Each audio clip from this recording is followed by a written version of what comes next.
इसी बीच भोपाल से बड़ी खबर सामने आ रही है, जहां बीजेपी और कांग्रेस की बागियों ने टेंशन बढ़ा दी है। बागियों से हुए नुकसान के आकलन में दोनों दल जुटे हुए हैं। करीब 15 सीटों पर बागियों ने बड़े पैमाने पर वोट काटा है। दोनों दलों से 8 पूर्व विधायकों ने पार्टी छोड़ निर्दलीय चुनाव लड़ा था। कांग्रेस के 6 और बीजेपी के 7 बागी नेताओं ने अब दोनों ही पार्टियों की टेंशन बढ़ा दी है।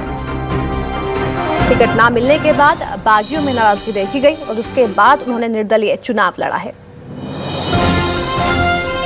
भोपाल से मेरे सहयोगी शब्बीर हमारे साथ जुड़ गए। शब्बीर, बीजेपी और कांग्रेस की बागियों ने टेंशन बढ़ा दी है। कांग्रेस के 6 और बीजेपी के 7 ऐसे बागी नेता जिन्होंने अचानक से राजनीतिक दलों की टेंशन बढ़ा दी है। बिल्कुल अलीशा, बात की जाए तो मध्य प्रदेश में वोटिंग हुए करीब 3 दिन हो गए हैं, लेकिन उसके बावजूद भी दोनों राजनीतिक दल, चाहे कांग्रेस की बात करें या बीजेपी की बात की जाए, तो दोनों के दोनों इस वक्त आकलन करने में जुटे हुए हैं कि वोटिंग परसेंट जो बढ़ा है वो आखिर गया किधर है। क्योंकि दावे किए जा रहे हैं कि महिला वोटर्स ने इस बार बीजेपी का साथ दिया है, लेकिन कांग्रेस की तरफ से भी अलग अलग तरीके के बयान सामने आ रहे हैं। लेकिन इन सब के बीच जो बागी नेता हैं, करीब 15 ऐसी सीटें हैं जहां पर बागी चुनाव के पहले ही टेंशन बढ़ा रहे थे, लेकिन अब जो रिपोर्ट निकलकर सामने आ रही है कि कई बागियों ने कांग्रेस और बीजेपी का पूरा खेल, सियासी खेल, वोटों का गणित बिगाड़ा और उसी के बाद आकलन किया जा रहा है। बीजेपी और कांग्रेस के दिग्गज इस वक्त आकलन कर रहे हैं कि आखिर इन बागियों ने कितना खेल बिगाड़ा है, क्योंकि 8 पूर्व विधायक चुनावी मैदान में थे, कुछ निर्दलीय मैदान में थे, कुछ बसपा के टिकट पे और कुछ समाजवादी पार्टी, और इसके साथ साथ कई जो थे वो आम आदमी पार्टी और दूसरी टिकटों पे भी चुनाव लड़ा। लेकिन बात की जाए तो करीब 15 ऐसी सीटें हैं जिस पर ये कह सकते हैं, जो अभी तक के चीजें निकल कर सामने आई है कि बड़े पैमाने पर इन बागियों ने कांग्रेस और बीजेपी के वोट काटे हैं। जैसे मैं कांग्रेस के उदाहरण के तौर पर बात करूं तो सिवनी मालवा एक सीट है, वहां से ओम रघुवंशी चुनाव लड़ रहे हैं। आलोट से चुनाव लड़ रहे थे निर्दलीय प्रेमचंद गुड्डू। इसके अलावा बात की जाए, शब्बीर, यही अगला सवाल था कि अगर बागी बीजेपी और कांग्रेस को नुकसान पहुंचाते हैं तो ऐसी कौन कौन सी सीटें हैं जहां पर बीजेपी और कांग्रेस को नुकसान हो सकता है?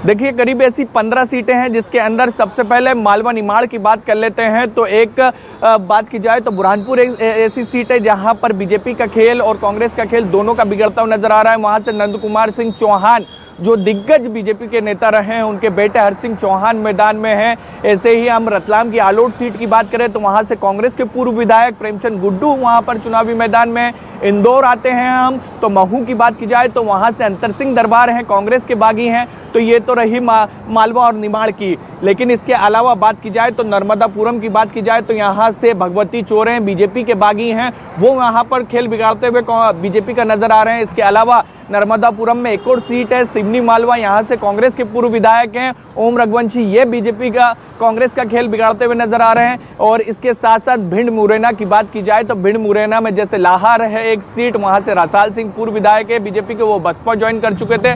मुन्ना सिंह भदौरिया है, भिंड की ही एक सीट है अटेर, वहां से वो बीजेपी से टिकट नहीं मिला था तो उसके बाद वो समाजवादी पार्टी में चले गए थे और वहां पर जो बीजेपी का कैंडिडेट है वो भी ठाकुर समाज से ही आते हैं। ऐसी ही सीट है, एक भिंड सीट है जहां पर रुस्तम सिंह के बेटे राकेश रुस्तम सिंह चुनाव लड़ रहे हैं बसपा के टिकट पे। तो कई जगहों पर कांग्रेस और बीजेपी का सियासी समीकरण बिगड़ता हुआ नजर आ रहा है। इसके अलावा आम आदमी पार्टी अगर 2 सीटों पर टक्कर देती हुई नजर मध्य प्रदेश में आ रही है तो एक बंडा सीट है और इसके अलावा एक सीट बात की जाए तो एक चाचोड़ा सीट है। और दोनों की बात की जाए तो एक पूर्व विधायक चाचोड़ा से चुनाव लड़ रही है बीजेपी की पूर्व विधायक आम आदमी पार्टी की।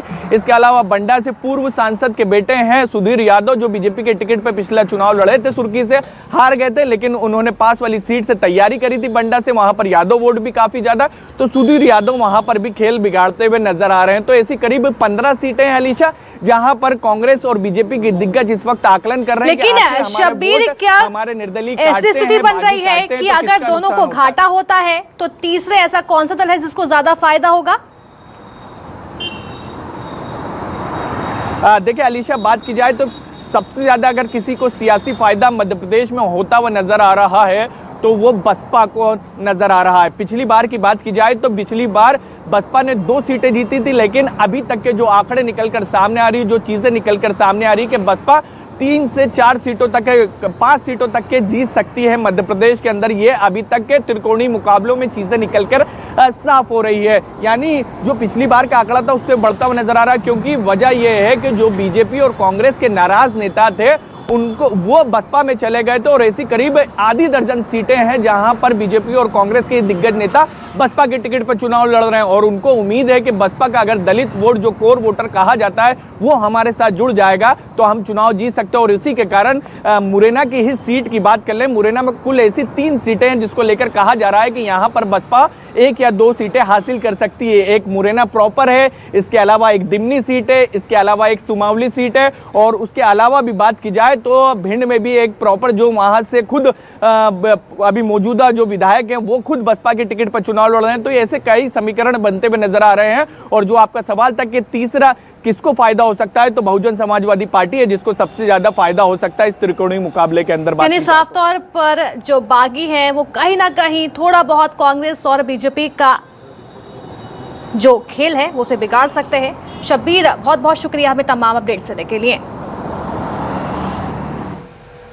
तो बीजेपी और कांग्रेस की बागियों ने टेंशन बढ़ा दी है। बता दें कि करीब ऐसे कई बागी हैं जो कि कांग्रेस और बीजेपी का कुछ सीटों पर खेल बिगाड़ते नजर आ सकते हैं। बागियों से हुए नुकसान कहीं ना कहीं पार्टियों को पहुंच सकता है। तो करीब 15 सीटों पर बागियों ने बड़े पैमाने पर वोट काटा है। दोनों दलों से 8 पूर्व एमएलए ने